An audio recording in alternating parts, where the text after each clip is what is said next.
اور بدقسمتی سے ہم نے دیکھا ہے کہ ہمارے جتنے بھی نمائندگان ہوتے ہیں عوامی، خواہ وہ صوبائی نشستوں پہ کامیاب ہو کر جائیں یا قومی اسمبلی میں جائیں، بدقسمتی سے ہوتا یہ ہے کہ یا تو یہ آپس کی لڑائی لڑتے رہتے ہیں، یا جو گلی نالی والا جو کلچر 85 سے جو چل رہا ہے اسی پہ عمل پیرا ہوتا ہے، نہ کہ قانون سازی کی طرف کبھی توجہ ہی نہیں دی جاتی ہے۔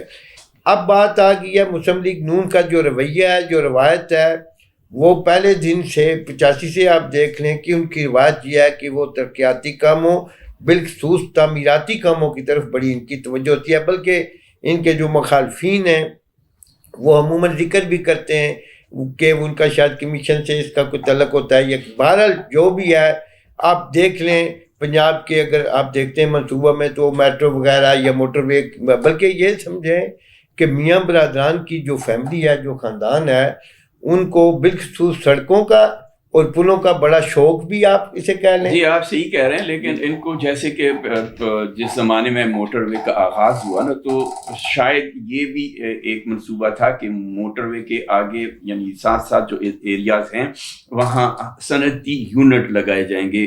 میرے خیال میں بعد میں یہ جو ایک سوچ تھی کہ علاقوں میں یا موٹر وے کے دونوں طرف جن علاقوں موزون جو علاقے ہیں اس میں صنعتی یونٹ لگائے جائیں گے، وہ نہیں لگائے گئے۔ تو اب پنجاب حکومت کو ایک اس بات کو بھی اگر دوبارہ یاد دلایا جائے یہ منصوبے، تو اس پہ بھی کام کرنا چاہیے۔ دوسرا یہ کہ مریم صاحبہ کرپشن کے بارے میں کہتی ہیں کہ جو ریڈ لائن ہے وہ کرپشن ہے، تو آپ سمجھتے ہیں کہ وہ کرپشن کو کنٹرول کرنے میں جو ان کے اقدامات ہوں گے وہ کامیاب ہوں گی اس وجہ سے؟ دیکھیں،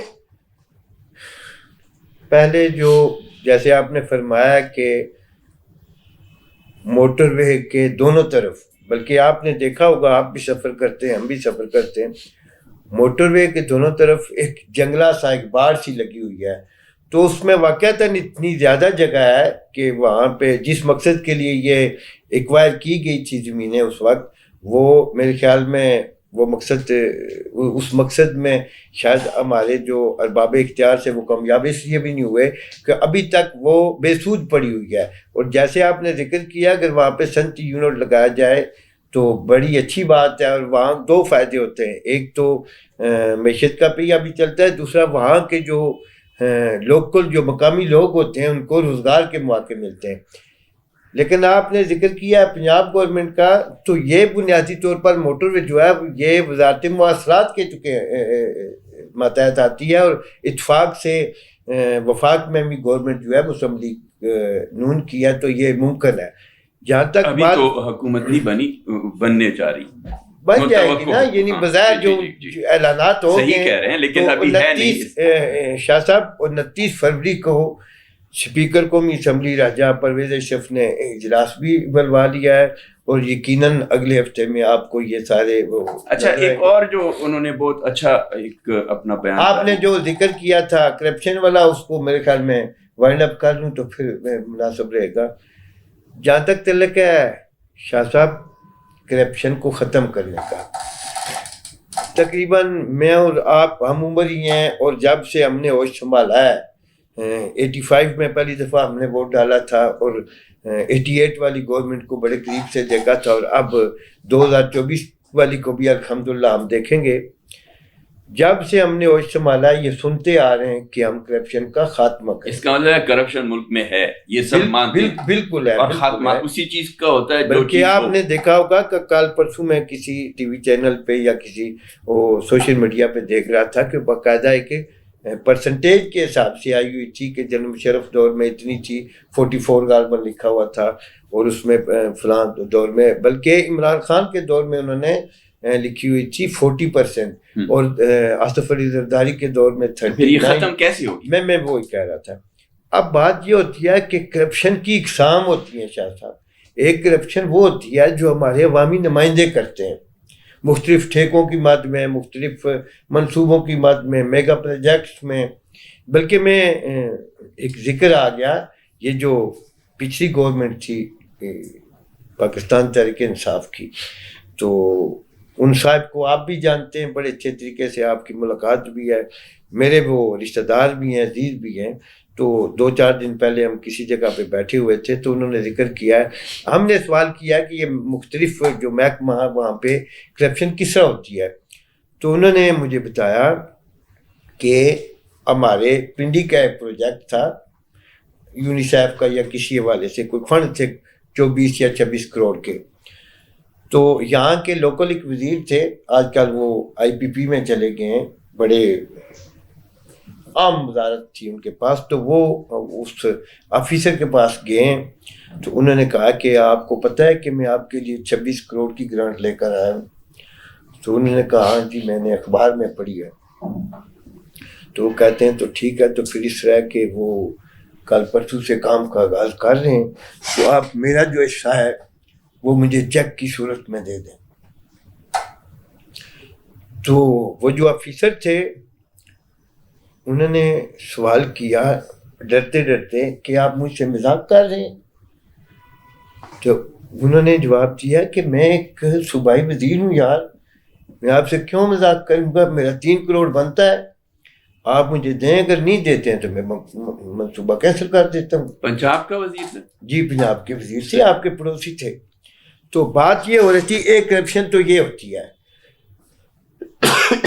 ریٹیک. آپ کا مطلب یہ ہے کہ وہ پہلے کہتے ہیں ساڈا حق تے رکھ. جی اچھا. تو ایک کرپشن تو یہ ہو گئی. دوسری کرپشن ہوتی ہے مختلف سرکاری محکمہ جات میں. یہ بات بہت لمبی ہو جائے گی، اس کو ختم کیسے کرنا ہے؟ ہم کرپشن کی اقسام پہ میں وہی کہہ رہا ہوں کہ ختم اس طرح کرنا ہے کہ جب مریم نواز شریف صاحبہ کے پاس آپ کا پنڈی کا، قصور کا، لاہور کا یا باولپور کا ایک MP جائے گا کہ یہ SHO میرے فلاں میرے علاقے میں 4 تھانے ہیں، 4 تھانے، 3 میں سے یہ 4 SHO میرے آپ نے اپوائنٹ کرنے لگانے ہیں. یعنی اگر ان کی ول ہوگی تو یہ چیز ختم ہو سکتی ہے، یہ نہیں ہے کہ کنٹرولیبل نہیں ہے، ختم ہو سکتی ہے. کوئی چاہے تو ہو سکتی ہے، لیکن اس میں یہ ہے کہ ان کو پھر اپنے جو ممبران ہیں ان کو ناراض کرنا پڑتا ہے. پنجاب میں تو یہی کلچر ہے. اگر ممبران کو راضی رکھیں گے تو حال یہی ہوگا کہ جو آج تمام جو 70 سال سے ہو رہا ہے، تمام لوگ یہ کہہ رہے ہیں کہ اپنی جو پالیسیز تھی جن پہ عمل نہیں کیا مسلم لیگ نون نے، جس کی وجہ سے وہ سکڑ کر پنجاب میں بھی اور پنجاب میں بھی بمشکل حکومت بنانے میں کامیاب ہوئی ہے. یعنی یہ نہیں کہ بہرحال اب یہ حکومت ان کی بن گئی ہے. تو اصل میں چوہدری صاحب بات یہ ہوتی ہے کہ جیسے اب انہوں نے کل تقریر میں السلام علیکم خاتم النبیین کہا، اب اس کو بھی لوگوں نے یہ بنایا کہ یہ کسی کو میسج دیا گیا، حالانکہ یہاں ان سے یہ غلطی ہوئی ہے کہ السلام علیکہ یا رسول اللہ یا خاتم النبیین یہ کہا جاتا ہے. میرے خیال میں وہ شاہ صاحب نیت میں تو نہیں ہوتا ہے، چونکہ عربی کو جانتے نہیں ہیں تو اپنے حساب سے وہ کر دیتے ہیں. اسی لیے ہر سٹیپ جو ہے نا، دیکھیں اگر آپ نے کسی کو، اب میں جو بات کہنے جا رہا ہوں کہ محترم عمران خان صاحب نے جب پہلی یعنی حلف اٹھاتے ہوئے ان سے نہیں خاتم النبیین نہیں کہہ وہ سکے، تلفظ ان سے نہیں ادا ہوئے تھے. مجھے نہیں یعنی یہ یقین کہ ان کو بعد میں خود خیال آیا ہوگا اور پہلی فرصت میں کیا پہلی پرائیورٹی پہ ان کو خاتم النبیین، میرے خیال میں وہ کبھی بھی نہیں کہہ سکے. ہاں، اس کی وجہ کیا ہے کہ نہ اس کو خود عمران خان کو خود یہ ادراک رہا کہ میں اتنی بڑی غلطی کر رہا ہوں، اور وہ ادائیگی میں بھی پچھلے 15 سال سے شاہ صاحب ہم سن رہے، ابھی وہ نبی صلی اللہ علیہ وسلم کہتے ہیں، اللہ صلی اللہ کوئی لفظ نہیں ہے عربی کا، تو وہ اس کو تو تلفظ کی جو ادائیگی ہے وہ اس کو ہم کیا کہیں گے. تو عمران خان صاحب کو چاہیے یا ان کے جو ارد گرد لوگ ہوتے ہیں، لیکن اگر آپ کے ماتحت لوگ آپ سے اتنے ڈرتے ہیں کہ وہ آپ کی یعنی اتنی تلفظ کی تصحیح نہیں کر سکتے، اور صرف یہ تلفظ کی تصحیح نہیں ہے، خاتم النبیین اگر آپ ایک لیڈر یا ایک ملک کا سربراہ نہیں کہہ سکتا اور مسلمانوں کی مملکت کا وہ سربراہ ہے اور اس کی کوئی اصلاح کرنے کی ضرورت نہیں کر سکتا، تو کوئی اس کی اصلاح کرے گا. اسی لیے ہم چاہیں گے کہ جو نئی حکومتیں بنتی جا رہی ہیں صوبائی اور وفاقی حکومت بن رہی ہے. ہم وہ آج ایک مشاہد حسین شاہ صاحب بھی یہ کہنے لگے ہیں کہ ہمیں پرانی غلطیاں نہیں دہرانی چاہیے, ہم کوئی نئی غلطی لیکن کرنا نہیں چاہیے کہ ہم آج بھی کوئی بھی قدم اٹھائیں تو وہ غلط ثابت ہو. ہم ایسا قدم اٹھائیں کہ جو غلطی کی طرف نہ جائے, صحیح سمت کی طرف اٹھے اور ملک اور عوام کا بھلا ہو. اس امید کے ساتھ کہ آنے والی تمام حکومتیں نئی غلطیاں نہیں اچھے کام کریں گی اور ہم ان کو داد دیں گے, اور یہ جو قوم ہے, یہ ہم عوام کسی کو برا بلا نہیں کہیں گے, ان کی کیا کریں گے, ان کو شاباش دیں گے. اب میں چوہدری صاحب میرے خیال میں کافی وقت ہو گیا, اتنا آج کے لیے کافی ہے, تو ختم کر دیتے ہیں گفتگو. کیا خیال ہے آپ کا؟